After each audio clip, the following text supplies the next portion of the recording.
Hi everyone, welcome to CP classes. Guys, I am Ankit Kaushal. Hopefully आप अपने घर में सब अच्छे होंगे। तो गाइस अच्छे रहिए, ध्यान रखिए अपना। एंड गाइस, आज हम डिस्कस करेंगे घटना चक्कर सीरीज में साइंस से रिलेटेड क्वेश्चंस। तो चलिए सेशन को स्टार्ट करते हैं। क्वेश्चन फर्स्ट है, electronic motor operating at low voltage tend to burn out because. तो देखिए चार ऑप्शन हमारे पास गिवन है, देख लेते हैं कौन सा सही है। तो ऑप्शन ए क्या कहता है, they draw more current which is inversely proportional to the voltage. Option B, they draw more current which is inversely proportional to the square root of the voltage. And option C, they draw heat proportional to voltage. And option D, low voltage sets in electrical discharge. काफी अच्छा question है। Hopefully अभी तक आपने इस question का सही answer mark कर लिया होगा। तो देखिए यहाँ पर अगर हम एक चीज समझें, जो इलेक्ट्रॉनिक मोटर्स हैं वो एक तरह की इलेक्ट्रिकल डिवाइस होती है that converts electrical energy into mechanical energy. और जो इलेक्ट्रिकल मोटर्स होती हैं वो हमेशा से ऑपरेट करती हैं लो वोल्टेज पर और ज़्यादा करंट ड्रा करती हैं। तो आपने यहाँ पर याद रखना है, वोल्टेज हमेशा से इन्वर्सली प्रोपोर्शनल होता है करंट के। अब यहाँ पर आपका ए ऑप्शन बिल्कुल सही हो जाएगा और एक फार्मूला आपने याद रखना है, और इस फार्मूला के अकॉर्डिंग आप कभी भी ये क्वेश्चन गलत नहीं करके आएंगे। चलिए नेक्स्ट क्वेश्चन डिस्कस कर लेते हैं। What is the purpose of evolve laser interferometer space antenna project, eLISA. तो देखिए यहाँ पर चार ऑप्शन गिवन है, हमने यहाँ पर ये देखना है कि जो एलएसआ है इसको हम किस पर्पस के लिए यूज करते हैं। ऑप्शन ए है to detect neutrinos, option B है to detect gravitational waves, and option C है to detect the effectiveness of missile defence system, and option D है to study the effect of solar flares on our communication system. काफी अच्छा question है। आज हम straight forward question discuss करेंगे और आज हम 15 क्वेश्चंस कवर करेंगे। होपफुली अभी तक आपने इस क्वेश्चन का सही आंसर मार्क कर लिया होगा। तो देखिए यहाँ पर ऑप्शन बी आपका बिल्कुल सही हो जाएगा। एलएसआ को हम यूज करते हैं टू डिटेक्ट ग्रेविटेशनल वेव्स, और रेंज भी आपने यहाँ पर याद रखनी है 0.1 mega hertz to 100 mega hertz. चलिए नेक्स्ट क्वेश्चन देख लेते हैं। 3D printing has application in which of the following. अब देखिए यहाँ पर 5 एप्लीकेशंस गिवन है, तो हमने देखना है कि 3D प्रिंटिंग के लिए कौन सी एप्लीकेशन ठीक है कौन सी नहीं। तो फर्स्ट एप्लीकेशन कौन सी है, प्रिपरेशन ऑफ कन्फेक्शनरी आइटम्स, और सेकंड है manufacture of bionic years, third है ऑटोमोटिव इंडस्ट्री, फोर्थ है रिकंस्ट्रक्टिव सर्जरीज, एंड फिफ्थ है डाटा प्रोसेसिंग टेक्नोलॉजी। तो देखिए 3D प्रिंटिंग को हम यहाँ पर अगर देखें तो 5 की 5 एप्लीकेशन आपकी बिल्कुल सही हो जाएंगी। तो ऑप्शन डी आपका यहाँ पर बिल्कुल सही हो जाएगा। बहुत ही इजी क्वेश्चन था ये। और उसके बाद आज का जो हमारा फोर्थ क्वेश्चन है, refrigeration helps in food preservation by. अब देखिए बिल्कुल डेली साइंस से रिलेटेड क्वेश्चन है, और हम सबके घर में रेफ्रिजरेटर होता है, और रेफ्रिजरेटर का काम क्या होता है तो ऑप्शंस के अकॉर्डिंग एक बार हम समझते हैं। ए ऑप्शन है killing the germs, option B है reducing the rate of biochemical reaction, option C है destroying enzyme action, and option D है यहाँ पर sealing the food with layer of ice. तो काफी अच्छा क्वेश्चन है, और जैसे कि मैंने आपको बताया डेली साइंस से रिलेटेड है, तो ये क्वेश्चन आपके लिए इजी भी है और थोड़ा सा कंफ्यूजिंग भी है। तो यहाँ पर आपका ऑप्शन बी बिल्कुल सही हो जाएगा, reducing the rate of biochemical reaction. एक बार हम यहाँ पर देख लेते हैं डिटेल एनालिसिस। देखिए refrigeration is the process of removing heat from an enclosed space और from any substance for the purpose of lowering the temperature, मतलब टेम्परेचर लो कर देते हैं। और मेनली इसका काम क्या होता है कि जो बैक्टीरिया एक्शन होता है फूड पर उसको स्लो डाउन कर देता है, और इसी वजह से जो फूड होता है वो कुछ लंबे समय तक चल पाता है। और अगर हम कंप्लीट फ्रीज कर देंगे तो बैक्टीरियल एक्शन बिल्कुल स्टॉप हो जाता है। आपने देखा होगा जो फ्रोजन फूड्स होते हैं वो कहीं हद तक सेफ रहते हैं। चलिए फिफ्थ क्वेश्चन देख लेते हैं। The thermometer suitable to measure 200 degree Celsius. अब ये यूपी पीसीएस 2008 में क्वेश्चन पूछा हुआ था। तो अगर हम थर्मोमीटर को देखें 200 डिग्री सेल्सियस, तो ये किस लिए यूज करा जाता है, gas thermometer, mercury thermometer, total radiation pyrometer, and vapour measure thermometer, vapour pressure thermometer sorry. तो काफी अच्छा क्वेश्चन है ये भी। होपफुली अभी तक आपने इस क्वेश्चन का सही आंसर मार्क कर लिया होगा। तो देखिए यहाँ पर आपका सी ऑप्शन बिल्कुल सही हो जाएगा, टोटल रेडिएशन पायरोमीटर। थोड़ा सा हम इसको समझ लेते हैं।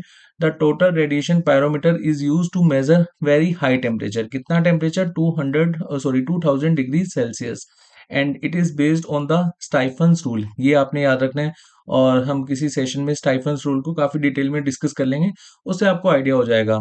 और एक कंडीशन आपने याद रखनी है, the temperature below 800 degree Celsius are not measured by it. तो ये भी पॉइंट पूछा जा सकता है। चलिए नेक्स्ट क्वेश्चन देख लेते हैं।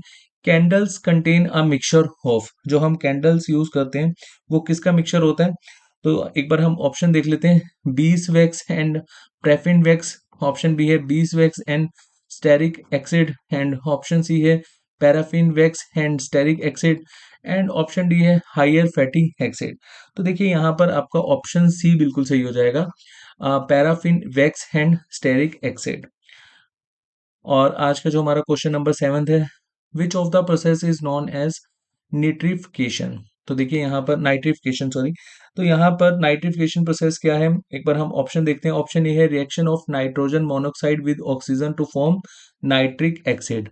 ऑप्शन बी है reaction of nitrogen dioxide with water to form nitric acid, and option C है conversion of ammonia to nitrates, and option D है conversion of nitrite to nitric oxide। तो देखिए यहाँ पर नाइट्रिफिकेशन क्या है, conversion of ammonia to nitrates. तो यहाँ पर ऑप्शन सी आपका बिल्कुल सही हो जाएगा। चलिए नेक्स्ट क्वेश्चन देख लेते हैं। Match list 1 and list second, ये क्विज है और इस क्विज का आंसर आप मुझे कमेंट सेक्शन में दीजिएगा। अब देखिए यहाँ पर आपको बताना है कि सिलिकॉन कार्बाइड हम किस लिए यूज करते हैं, कार्बन फाइबर हम किस लिए यूज करते हैं, कार्बन डाइऑक्साइड हम किस लिए यूज करते हैं, एंड डाई फ्लोरो ये हम किस लिए यूज करते हैं। और लिस्ट सेकंड में photosynthesis, refrigerator and artificial diamond and aircraft methane. काफी अच्छा क्वेश्चन है और इस क्वेश्चन का आंसर आप मुझे कमेंट सेक्शन में दीजिएगा। चलिए 8th क्वेश्चन हम देख लेते हैं। The compound that has the least value for octane number is. तो हमने बताना है ऑक्टेन नंबर लिस्ट वैल्यू किसका है इन चारों ऑप्शन में। N heptane, and second methyl heptane, iso octane, and second di methyl hexane. अब देखिए ये क्वेश्चन हरियाणा स्टेट पीसीएस में भी आया हुआ है, यूपी में भी आया हुआ है और बिल्कुल स्ट्रेट फॉरवर्ड क्वेश्चन है। अगर आपको यहाँ पर नॉलेज है तो आप ये क्वेश्चन बिल्कुल ठीक कर लेंगे, अदरवाइज ये क्वेश्चन डेफिनेटली आपका यहाँ पर गलत ही होगा और ऐसे क्वेश्चन को हम अवॉइड करते हैं। देखिए केमिस्ट्री के जो क्वेश्चन आते हैं ना वो डेली लाइफ से होते हैं, तो हमें केमिस्ट्री के क्वेश्चंस को जो प्रीवियस ईयर क्वेश्चन है, जैसे हम घटना चक्कर जो प्रीवियस ईयर का कंपाइलेशन है वो डिस्कस कर रहे हैं, तो वो क्वेश्चंस को आप लगाइए और वहां पर जो भी क्वेश्चन आपको लगता है कि हाँ ये थोड़ा सा कंफ्यूज कर सकता है तो उस क्वेश्चन को आप एक बार अपने नोट्स में लिख लीजिए, क्योंकि ऐसे क्वेश्चन हम लोगों को एग्जाम में कहीं ना कहीं कंफ्यूज करते ही करते हैं। तो देखिए यहाँ पर 8th क्वेश्चन का हमारा सही आंसर क्या हो जाएगा, ए एन हेप्टेन। तो एक बार हम यहाँ पर डिटेल में समझ लेते हैं। N heptane as octane number is 0, and second methyl heptane is 21.7, iso octane 100, and 2 di methyl hexane is 72.5। तो काफी अच्छा क्वेश्चन है और इसको अभी के लिए आप ऐसे ही याद कीजिए। बाकी केमिस्ट्री से रिलेटेड जो फैक्चुअल क्वेश्चंस हैं उनको मैं थोड़ा सा डिटेल में भी आपको कवर करवाऊंगा जिससे आपको आइडिया हो जाएगा। चलिए 9th क्वेश्चन आज का। विच one of the following polymers is used for making bullet proof Windows. तो ये तो बहुत ही सिंपल सा क्वेश्चन है और द हिंदू में आप देखते होंगे कि अगर कोई भी आर्टिकल डिफेंस से रिलेटेड आता है तो ऐसे क्वेश्चंस वहीं पर ही हमारे क्लियर हो जाते हैं। बट चलिए एक बार हम ऑप्शन देख लेते हैं। ऑप्शन ए है पॉलीकार्बोनेट्स, ऑप्शन बी है पॉली रुथेन्स, एंड ऑप्शन सी है पॉलीस्ट्राइन, एंड ऑप्शन डी है पॉलीमाइड्स। तो बहुत ही इजी क्वेश्चन, होपफुली अभी तक आपने इस क्वेश्चन का सही आंसर मार्क कर लिया होगा। तो यहाँ पर ए ऑप्शन आपका बिल्कुल सही हो जाएगा, पॉलीकार्बोनेट्स। चलिए नेक्स्ट क्वेश्चन देख लेते हैं। The hypo solution used in photography is the aqueous solution of. ये भी यूपी पीसीएस में पूछा गया था। ऑप्शन ए है सोडियम थायोसल्फेट, ऑप्शन बी है सोडियम टेट्रा थायोनेट, ऑप्शन सी है sodium sulphate, and option D है अमोनिया पर सल्फेट। बहुत ही इजी क्वेश्चन है, अगेन फोटोग्राफिक जो एक्वस सोल्यूशन होता है और जिसको हम एक तरह से हाइपो सोल्यूशन उसमें यूज करते हैं, तो उसको बेसिकली क्या कहते हैं। तो यहाँ पर आपको याद रखना है सोडियम थायोसल्फेट। इसका फार्मूला ही मैं आपको बता देता हूँ, Na2S2O3 और 5S2O। ईपीएफओ में मैंने 4-5 सेशन रिवीजन के पॉइंट ऑफ व्यू से लिए थे और उस सेशंस में मैंने आपको बताया था ऐसे क्वेश्चंस आपको किस तरह से अटेम्प्ट करने चाहिए। तो आप ईपीएफओ 60 डेज का जो एक हमने प्लेलिस्ट आपको देखने को मिल जाएगी, वहां पर आपको 4-5 सेशन है जो साइंस के मैंने लिए थे और मैम ने भी आपको केमिस्ट्री काफी डिटेल में कवर करवाया था साइंस सीरीज में, तो वहां पर भी आप देख सकते हैं। चलिए नेक्स्ट क्वेश्चन देख लेते हैं। Which of the following are the two main constant of granite. तो ग्रेनाइट के दो मेन कांस्टेंट्स कौन से हैं? Iron and silica, iron and silver, silica and aluminium, and iron oxide and potassium. देखिए यहाँ पर अगर हम देखें, जो ग्रेनाइट होता है, ग्रेनाइट, सिलिका एंड एल्यूमिनियम, इसके मेन दो कॉन्स्टेंट्स हैं। और यहाँ पर आपको वैल्यू भी पता होना चाहिए कि सिलिका कितने परसेंट होता है। तो सिलिका होता है आपका 70 to 75% अप्रोक्सीमेटली, और एल्यूमिनियम होता है आपका 11 to 15%। एक बार हम यहाँ पर एक्सप्लेनेशन में देख लेते हैं। 70 to 77%, तो यहाँ पर 77 आप कर सकते हैं, और यहाँ पर 11 to 13%। तो ये आपने एक रफली सा फिगर याद रखना है। सिलिका एंड एल्यूमिनियम, ये दो होते हैं ग्रेनाइट में। चलिए नेक्स्ट क्वेश्चन है, which compound when dissolved in water conduct electricity and forms a basic solution। ये भी अगेन काफी अच्छा क्वेश्चन है, डेली एप्लीकेशन, जो डेली बेस केमिस्ट्री से रिलेटेड क्वेश्चन होते हैं उससे ही क्वेश्चन है। तो देखिए हमारा यहाँ पर कौन सा ऑप्शन सही हो जाएगा, ऑप्शन डी, NaOH। अब यहाँ पर इसको हम थोड़ा सा डिटेल में समझ लेते हैं। Strong electrolyte is an ionic compound that dissociates completely in water. एक तरह से ये आयनिक कंपाउंड है, और डेट्स वाई कंडक्ट करता है इलेक्ट्रिसिटी। और बाकी के जो ये तीनों हैं, ये क्या है, एक तरह से आपको यहाँ पर याद रखना है। तो HCl भी आपका स्ट्रॉन्ग इलेक्ट्रोलाइट है। तो होपफुली ये क्वेश्चन आपको क्लियर हो गया होगा। चलिए आज का जो हमारा 13 क्वेश्चन है वो देख लेते हैं। Yellow cake an item smuggling across border is.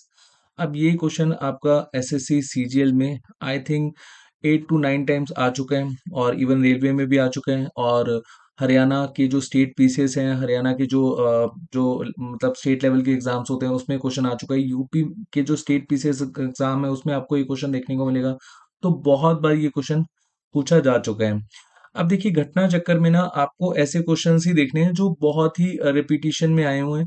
तो येलो केक क्या है, तो यहाँ पर एक बार हम ऑप्शन देख लेते हैं। ऑप्शन ए है a crude form of heroin, option B है crude form of cocaine, option C है uranium oxide, and option D है अनरिफॉर्म्ड गोल्ड। तो यहाँ पर आपको याद रखना है, जो येलो केक है वो हम किसको कहते हैं, यूरेनियम ऑक्साइड को। चलिए नेक्स्ट क्वेश्चन है, the credit of construction of first nuclear reactor goes to. First nuclear reactor किसने बनाया था, बहुत ही सिंपल क्वेश्चन। अगेन यहाँ पर ऑप्शन बी आपका बिल्कुल सही हो जाएगा, फर्मी। कब बनाया था, 1942। तो ये आपको यहाँ पर क्लियर हो गया होगा। चलिए, अच्छा एक चीज याद रखना, ये जो डेट है ये कई बार पूछ ली जाती है। चलिए आज का जो हमारा लास्ट क्वेश्चन है, which one of the following pairs is correctly matched. Silver iodide, horn silver, silver chloride, artificial rain, zinc phosphide, red poison, and zinc sulphide, philosopher wools. तो देखिए यहाँ पर ऑप्शन सी आपका बिल्कुल सही हो जाएगा, जिंक फोस्फाइड, रेड पॉइजन। और जो सिल्वर आयोडाइड है ये हम किस लिए यूज करते हैं, यहाँ पर आपको याद रखना है, आर्टिफिशियल रेन के लिए। और सिल्वर क्लोराइड हॉर्न सिल्वर के लिए, zinc sulphide I think philosopher wools के लिए ही होता है। एक बार हम यहाँ पर देख लेते हैं, zinc sulphide is also called philosopher wools. तो यहाँ पर आपका ऑप्शन सी वैसे सही है according to UP PCS answer key. तो यहाँ थोड़ा सा कंफ्यूजिंग है option C and option D में। और ये जो मैंने आपको बता दिया ए और बी, ये इंटरचेंज है। सिल्वर आयोडाइड यूज किया जाता है आर्टिफिशियल रेन के लिए, and silver chloride horn silver के लिए। तो आज जो हमने 15 क्वेश्चन डिस्कस करे, होपफुली आपको क्लियर हो गए होंगे, और बिल्कुल स्ट्रेट फॉरवर्ड क्वेश्चन थे, एप्लीकेशन बेस्ड क्वेश्चन थे। और डेफिनेटली यहाँ पर आपको ऐसे क्वेश्चंस जो आपने अभी डिस्कस किए मेरे साथ, तो उसमें आपको कोई भी दिक्कत नहीं होगी। अगर इनकेस आपका कोई डाउट है प्लीज कमेंट सेक्शन में पोस्ट करेगा। नेक्स्ट सेशन में हम 5 क्वेश्चन जो डिस्कस करेंगे वो प्रॉपर एक टॉपिक से होंगे। पहले हम टॉपिक को थोड़ा सा समझेंगे, देन हम 5 क्वेश्चन डिस्कस करेंगे, और उससे हमें एक टॉपिक का भी आइडिया हो जाएगा। और जो 5 क्वेश्चन हैं वो तो हम डिटेल में खैर कवर करेंगे ही। तो नेक्स्ट सेशन में बहुत जल्द मिलते हैं, तब तक के लिए अपना ध्यान रखिए। Thank you so much.